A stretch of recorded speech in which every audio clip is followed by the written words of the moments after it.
to DMP's Postscript. This is our final show of 2021. We'll have more for you coming up in 2022. But for our last show, we are actually going to be talking with Allan Rebelo. Is that right? Who is executive chef? Yeah. How's it going? Good. Fabulous.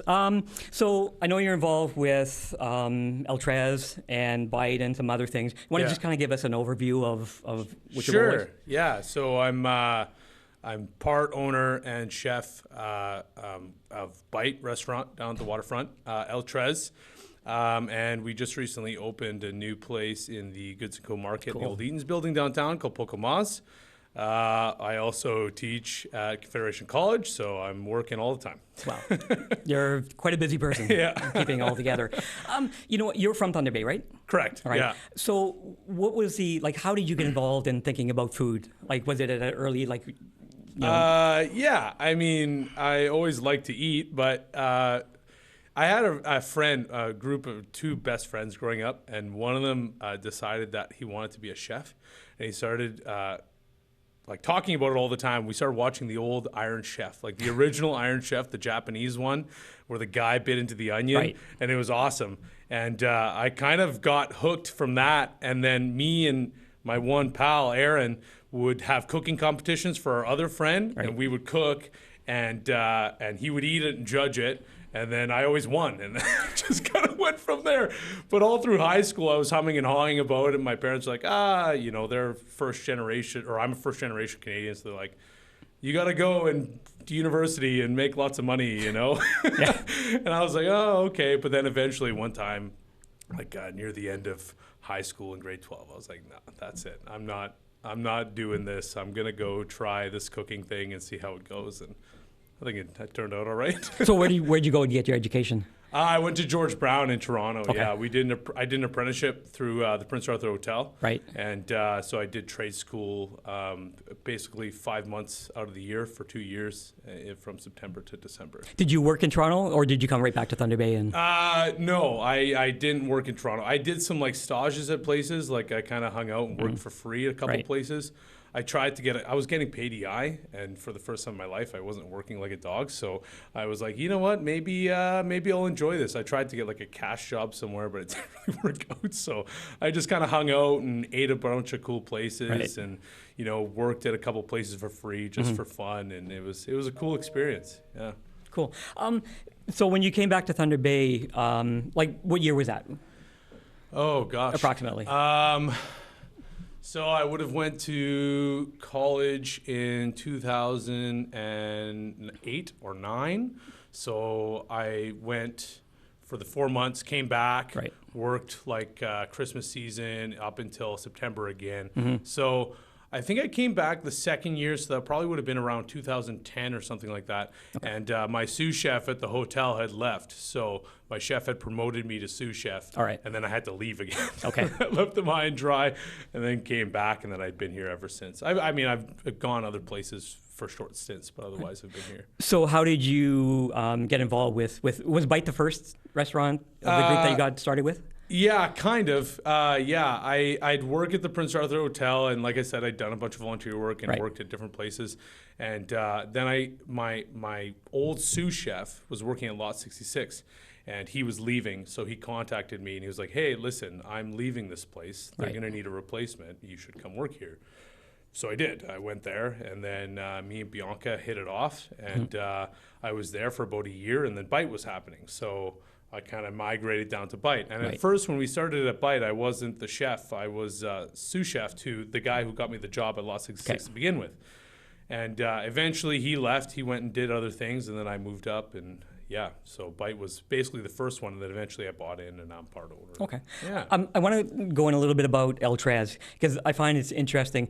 When I moved back to Thunder Bay, there really wasn't any Mexican restaurants. Right. So I think a lot of people perceive if there's going to be a Mexican restaurant, who's going to learn and make it authentic. Right. So you're not Mexican, right? Right. So right. I struggle with that a little bit. I obviously don't want to culturally appropriate, and so when we decided to open El Tres, because there was no Mexican restaurants, and I really thought that it was an important cuisine to have in the city, and so many people like would always talk about Mexican food, and I enjoy Mexican food as well, obviously. So when we decided we want to do it, I was like, okay, if we're going to do this, I want to do it right. We got to make sure that we're properly representing the culture and the food and all that stuff. So I actually went down to San Diego and spent a little bit of time there, and I staged in a restaurant that was owned by Javier Plasencia. He's a big Mexican chef in the Baja region. Right. So we contacted him. Actually, Bianca contacted him through Facebook. He Really? replied. Yeah, because I called the restaurant. No one got back to me. I emailed them. No one got back to me. So she Facebook messaged him. Right. And he was like, yeah, let's do it. It's like, that's crazy. So I went there and I learned all about the culture, and I made tortillas with, older Mexican ladies. And I really wanted to make sure that I wasn't doing it injustice. Right. Yeah.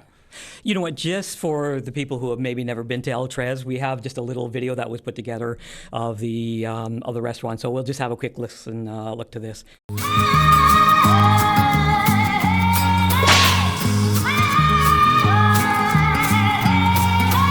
Come off your mountain proud, shout it to the world aloud. With someone here to share my hand, I'd never ever leave this land. Woman, you're not a friend. Every time I come to you, I find that you're changing your mind. Always when the chips are down, I find I can't be trusting your kind.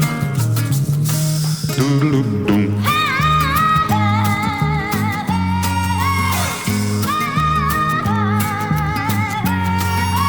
Making my way through the dust, as certain people say I must, asking only just to know, and begging for the wind to blow.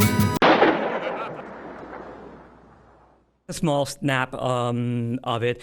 It's a beautiful bar. Thank you. It's a local person who provided the windmill. It was myself and our friend and one of our employees, Brad Allan. He's he's a fine furniture maker, and he makes incredible stuff with wood. He's like a genius with wood. Right. And we're friends, obviously. So he had sourced some old barn wood that was sitting in his brother's camp property, like under a tarp for years. So we brought it in. We went and picked it up in my truck. It was terrifying, actually. And my truck was like doing one of these. And I spent days sanding it. And then he had this vision of making it kind of like the Mayan pyramids. So if you notice, it like kind of tapers out like that and has like the spots. So he kind of drew it out on a piece of paper. I'm like, all right, man, if you can, I'll help. Obviously, I'm going to help you. So we spent a lot of like late nights until 4 a.m. with table saws and old Milwaukees and Cool. Yeah, it's amazing. The food is. One thing I do want to say is I had a Mexican student in one of my classes about 2-3 years ago, and he came back from eating there. He said this is the closest of having home food that he's used to since he's been into Canada. So a compliment to on being successful from that. Makes me feel good when I hear that. When we look at, like, say, Italy or Italian food, there's different regions. Right. Are there different regions and different food selections in Mexico that did you Absolutely. go to? I mean, like, I obviously haven't been to those regions, but there are absolutely different regions and different tacos from different regions. Like al pastor is different than birria, which is different from carnitas, and every little like place will have its own like niche taco or niche type of food. Certain regions have more fish. If you go up north closer to Tijuana, right, it's all street food, elotes and things like that. So there's definitely different regions, different cheeses from different regions, queso Oaxaca, queso Cotilla, queso Chihuahua. Right. So it's a really rich culture with a lot of diversity in terms of foods. So much so, actually, Chef Randy Redzepi from Noma in Denmark, he did a pop-up in Mexico to kind of showcase the vast amount of ingredients that people just have never even seen or imagined of before that you can use in Mexico. People think Mexican food, they think tacos, right? Or they think Old El Paso, right? But there's so much other stuff there. Right. Well, in fact, you just changed up the menu in the last week, right? So how long does it take you to kind of go back and reinvent and decide what you're going to go with? It depends how inspired I am. Right. I was quite inspired to change this menu. I had been absent from El Tres for a little while. I was down at Bite and working there for a couple of years, but I recently hired a chef to cuisine to kind of run that, and he's doing great. So it allowed me to go back to El Tres and tweak some stuff. So it was really exciting because I kind of had an idea of things I wanted to do, and I obviously work with the team there too, you know. So the mushroom taco was like a collaboration between myself and one of my sous chefs there, Jordan. So you know, it's fun. I love the environment of El Tres. It's definitely like my baby kind of thing. But yeah, it really depends how inspired I am. So you know, it's like writer's block. Sometimes you're like, I don't know what I'm making. So, what's the secret to making a great guacamole? Is there something? I'm going to say when we ordered it 2 nights ago with my wife, there was a black salsa quemado. Yeah, it was just like it just added a neat little touch to it. But is that kind of like your own concoction? So it is my own concoction. Yeah, when I came back from San Diego, if there was one thing I learned, it was like in Mexican cuisine that burnt is like a flavor, and if you can harness that like char flavor, you can do amazing things with it. So I made this salsa quemada, which is basically burnt chilies with like honey and vinegar, and it adds a little bit of acidity, that char flavor, and a little bit of sweetness too. So we put that on the guacamole, and it really changes the complexity of the dish, right? But honestly, you know what my like biggest secret to guacamole is? I don't put garlic in it. People like love putting garlic in the guacamole, and people will fight me on it. And really? They'll be like, yeah, you got to put garlic in your guacamole. And I don't, because I feel like garlic ranges in spice so much. And even if you do it by weight, like ratio, it's still sometimes you're going to get a really spicy, unpleasant guacamole. And I don't want that. I want you to be able to eat as much guacamole as you can handle, right? So that's my little secret anyway. I actually found myself at the end kind of wiping that little chili ash on the end. You know, it's just like so little tasty on it. So you obviously still have a section of tacos, and you said the mushroom coming on. Yeah. We have another little clip that we're not going to play the whole thing, but there's just a short piece of you going through the process of finishing up Make the Taco. So we can play that little video here. Once the pork is rested, you want to slice into nice thin strips for that taco. Now we're gonna build the tacos. We want to warm the tortillas lightly in a pan. Now we're gonna fill it with the pork, the salsa. Let's finish the taco with a little crumbled feta from Walkabout Farms. Once again, we're gonna top it with a little Heartbeat hot sauce. That stuff is the bomb. Mexican cuisine is all about family. So let's put this all on platters, serve it family style, have great conversation, and enjoy the company around you. Thanks for checking out what's in season in August. Go to tbayinseason.ca to learn more. See you later. And be in season?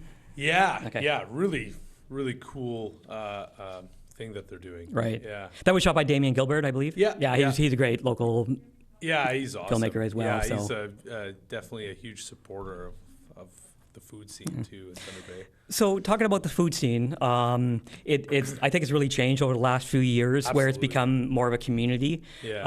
How do you feel about how it's been growing and changing? Oh, great. I mean, I love it. Like, I remember being a young kid and biking downtown Port Arthur and it being like a wasteland. Yeah. And my mom telling me, don't go down there, like, and now, I mean, you walk down there and there's people walking and there's shops and there's restaurants and there's food and we're all like friends with each other, and it's really cool, like if I run out of something at the restaurant, I can call Steve or, at Tomlin or Red Lion or Sovereign Room or Foundry and be like, hey, do you have this? Can I borrow this? And then I can walk there or send an employee to grab it.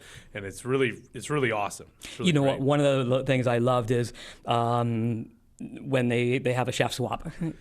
When Tomlin and Red Lion did it, it was it's nice to see a chef going into a different environment and having an opportunity to try experiment and play with it. So yeah, that was really cool. That was basically how Heartbeat hot sauce was formed. Really? So Al Berbacus, who's the chef or sous chef at Tomlin, Right. was working on hot sauces.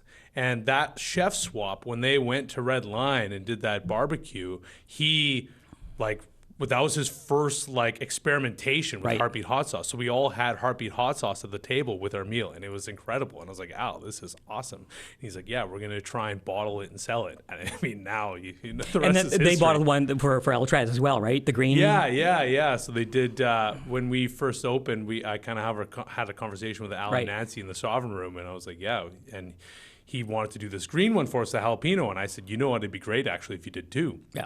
And he had made us the jalapeno, and he also made us a chipotle, like a red chipotle Right. one, which is they don't make it anymore because the processing's difficult, and it's just with their new setup. But I still have a secret Cool. stash of it. Have you got into making your own hot A sauce? little bit here and there, not so much. I used to make this quite spicy hot sauce with ghost peppers, Right. But not so much anymore. I make every fall. Me and my family make this Portuguese hot sauce, and it's a fermented pepper paste. It's called pimenta moída, and it's salt and these Portuguese Right. shepherd's peppers. But it's not really spicy. It's more of a flavor bomb, umami bomb, I guess you could say. But otherwise, no. I mean, you know what? I have a lot of other things I got going on. I thought about making my own hot sauce recently. Maybe I can mess around with this, but I'm busy right now. So if you want to have a little bit more time. I do know you've got something in common with Ed Sheeran, and that is a love of Heinz ketchup. Yeah. Oh, yeah. I do. That's Have you funny. tried to replicate it? Yeah, I have. Yeah. Okay. No other ketchup beats Heinz ketchup. I don't care.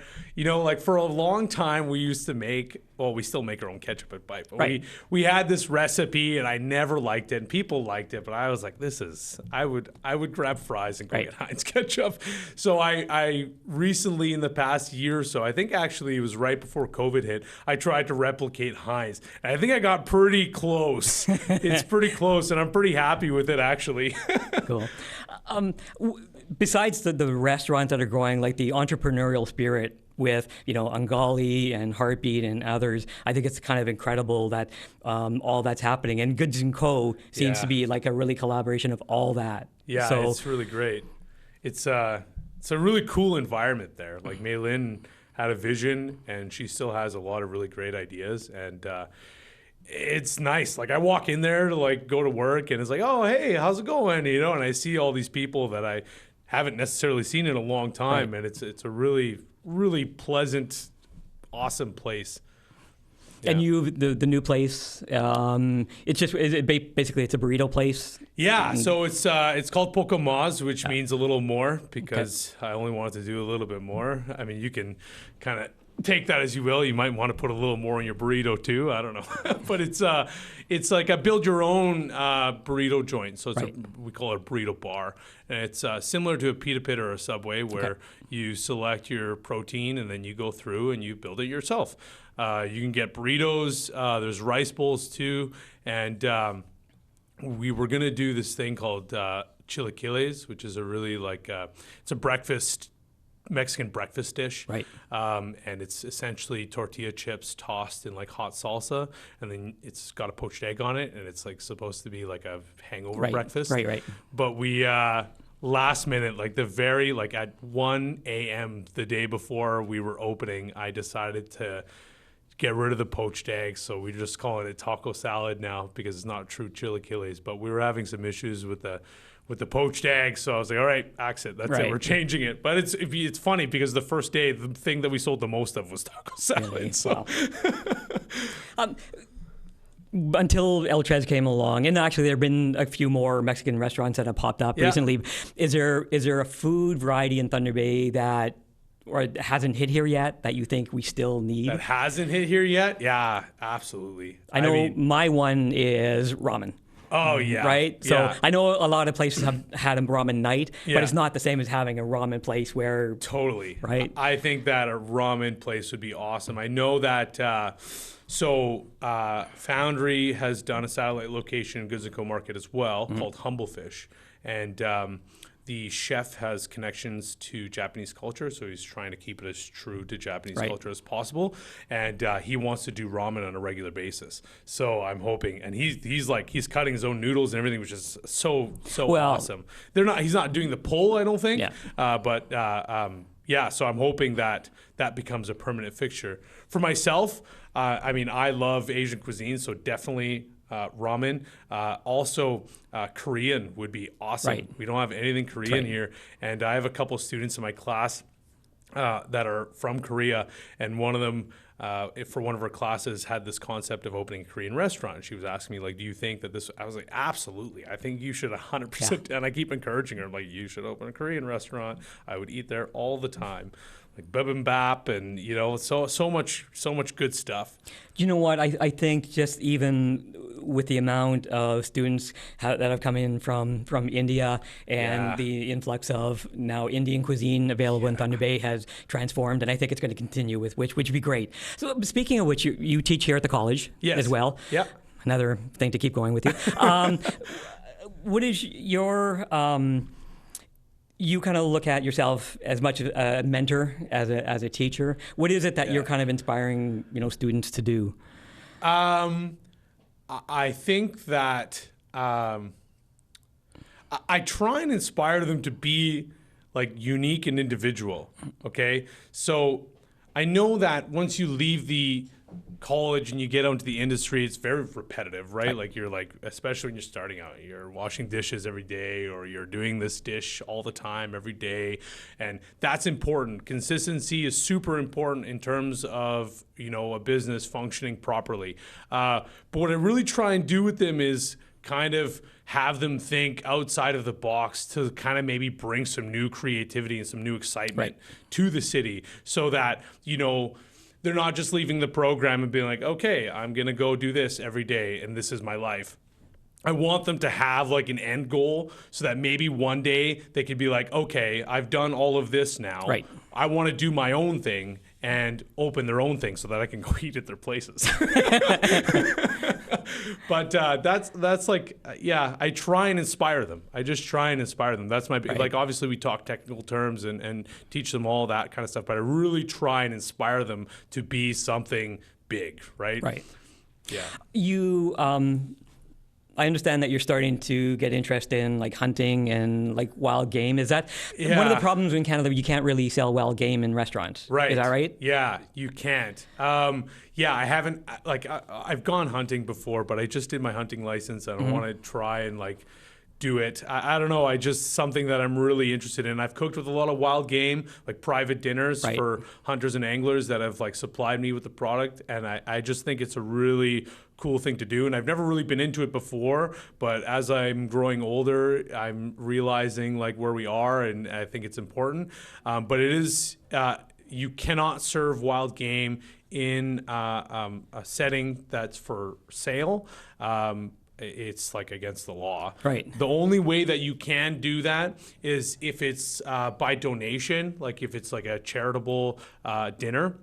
I know that John at Red Line has actually done a couple of them. Okay. And he's worked with the Indigenous communities in the area to like have the meat donated and then the proceeds donated back to them, which is just really cool. I'd love to do something like that. Maybe I should actually hook up with him. Well, you know what? You'd almost think being in Northwestern Ontario, it could almost be a tourism thing to be able to do that. But again, there's a lot of regulations and whatnot to go through it. You mentioned special events, which is what I find is really interesting. There's so many, now with all the restaurants, there's so many different events that are being put together, also in conjunction with charitable items as well. Yeah. What kind of events have you been involved with? Oh, boy. I've done a few. Like, I've done a lot. Me and all the guys, Andrew Stone and all the other chefs in town, we've donated our time a lot. Right. There was the really, really long table, which Tomlin kind of spearheaded, but we all collaborated on a menu for. There was Savor Superior for a while there. We've auctioned off dinners at Daytona's event called Yo Chef, which was like a cooking competition event. gosh, I've done stuff at Roots to Harvest. Right. I've gone to Our Kids Count and like taught there. We've done all kinds of events. Oh, we did one at Bite, actually, a really big one for the hospital. It was a fundraiser, right, like pre-COVID. It was kind of a big swanky event. That was kind of fun. Right. Yeah, lots of different stuff. I mean, I think it's important, and like, you know, it's kind of cool to be in a position where, you know, I can donate my time for a good cause. Right. You know, I don't have money, so if I can donate my time and it's going to do something for someone else, I can always make time. Absolutely. Right. So it's really cool, and I get to hang out with my buds. Like we all get to hang out and make food and learn from each other, and you know, it's fun. Cool. Two of my loves is road trips and food, and I find that I go on road trips specifically just like, even if I'm just passing through a town, I'll look up where's the best coffee shop. Totally. You know, and go for it. So do you travel and get inspiration from going into other areas? Absolutely. We used to do. Me and Bianca and the other business partners used to do a yearly trip, right, where we would go and do research and development, which means we ate a bunch of food and drank a bunch of wine. But we would do that once a year, and we haven't recently. You know, obviously we haven't really traveled much because of COVID. Right. But yeah, like I really do enjoy travel.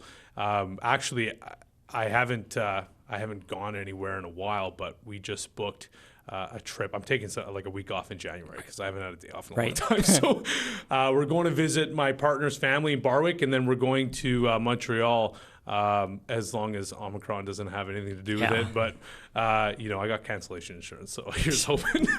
But I'm pumped. Like I'm gonna go and hopefully eat at a bunch of places, and I'm really looking forward to it because I mean, obviously I eat a lot of food in town and get takeout and go to restaurants, but it's different, you know, when you go somewhere else and see what other people are doing in different places, and it's awesome.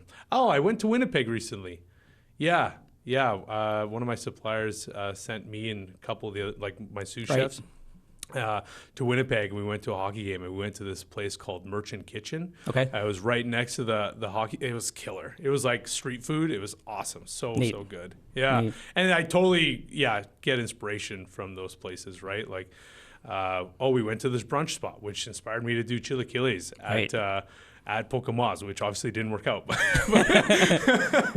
I think it's because it's new, right? You're just starting. So I've done chilaquiles at the restaurant before for brunch, but in that setting, because it's kind of like a fast food setting, it was kind of difficult to figure out how it's going to work logistically, getting it out on time, and not like sending out a subpar product. So, nice. Yeah. You know, along with the whole food explosion, there seems to be also an explosion with alcohol and special drinks. Totally. What is like? Are you obviously there's lots of tequila at your place? Yeah. But is that kind of what's your favorite? Like what's my favorite personally? I love whiskey. To be honest, I love. I obviously love tequila. I think everyone hates tequila because when they turn 19, their friends buy shots of salsa and then you puke. We've all and had it's one not of those. good. Yeah. But when we opened El Tres, obviously I started to become more accustomed to like trying different tequilas, and I realized, wow, if you buy good tequila, imagine that it tastes good, right? And there's a lot of similarities to whiskeys in tequila. There's obviously the very signature flavor that comes with tequilas made from agave, right? Which all tequilas and mezcals are made from agave. Yep. But there's smokiness, there's fruitiness, there's lightness, right? There's a lot of similarities in whiskey from tequila. So I kind of started to really appreciate that too. You know what? I've always been more of a Scotch person, but I've almost been kind of snobby about it. And now I'm starting to like discover like there's some great Japanese, whiskeys, and there's other ones. So I think there's like I said, I think there's a nice explosion now that are people a little more open-minded to trying and tasting things. So, well, for a long time, bourbon was considered like a poor man's whiskey, right? And then, like in the past few years, bourbon blew up. Yeah. Like Blanton's, for example, which is an amazing bourbon. It's got a little horse on top. And it was featured in a film, I think, one time, and then it blew up and they ran out. Like they couldn't, because it's aged for minimum 3 years. Kentucky bourbon needs to be aged for 3 years. Right. So, they ran out. And there was like a big thing like, oh, there's going to be a bourbon shortage. But I think there's been a lot of attention on fine alcohol in the past few years with the food explosion, obviously fine cocktails and different spirits. But now, which I really appreciate, even though I do really enjoy alcohol, what I really appreciate is the movement towards non-alcoholic beverages and free-spirited like cocktails and stuff like that. There's a new company in Canada that's making a de-alcoholized gin and tequila. Yes. Have you tried either of them I yet? haven't tried it, but I think that's great. Like, Yeah. I think it's so awesome with like, you know, obviously people struggle with addiction and, you know, we want to try and get away from that, but people still want to be able to enjoy a cocktail. Why can't someone enjoy a cocktail that doesn't have alcohol in it? Absolutely. A friend of ours, like in the industry, he works at Tomlin and worked at Barkeep, and, you know, his main focus is non-alcoholic cocktails, and it's awesome, and he's really proud about it, and he should be, because I think it's great. Yeah. I think it's so awesome. Hopefully gone are the days when they walk in, oh, we have Shirley Temple. Yeah, exactly. Right? Yeah. You can have a non-alcoholic beer that tastes like cardboard, or you can have a Shirley Temple. Yeah, exactly. All right. You know what? We're kind of running out of time here, but listen, I appreciate you coming down here. I'm really happy with the success that you've had with all the restaurants and the new place in Goods & Co., and I hope that kind of continues on with you. So really appreciate your time with it. So. Thanks. Yeah, thanks for having me. It's great. I always like having a great conversation. All right. Take care. Take care.